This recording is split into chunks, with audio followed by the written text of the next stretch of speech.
Hi, my name is Brooklyn DePaulo, and this lab was about sedimentary rock observation and identification. Some of the background knowledge that I have with this lab, as usual, comes from the lab that I've taken in a past class.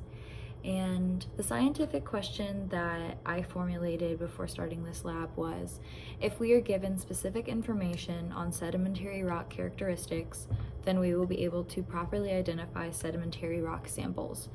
Given that this is a virtual class, we are only going off of images, and yet the characteristics that we're learning about in class help us to identify the rocks to the best of our abilities anyway. The materials that we used were the photo albums provided, as well as the lab printout, and the data that we obtained during the lab included many things, between how the sedimentary rocks were formed, whether that was chemically, clastic detrital, or clastic shells.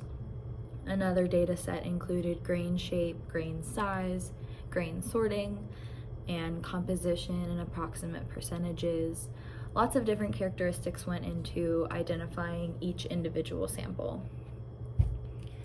The trends that I observed in the data usually fell under those categories that I just mentioned. If certain rocks had similar textures, then maybe they were both under the categories of chert or sandstone or something to that effect.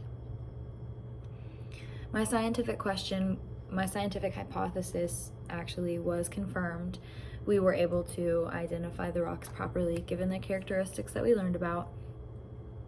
And the significance of this lies in the fact that we are now able to identify sedimentary rocks and observe how they reflect the environment around them.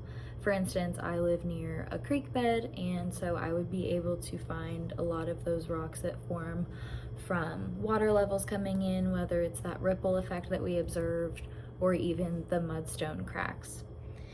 My conclusion, again, my hypothesis was confirmed, and as a continuation of this lab, we can continue to observe the sedimentary rock formation process in our own individual environments.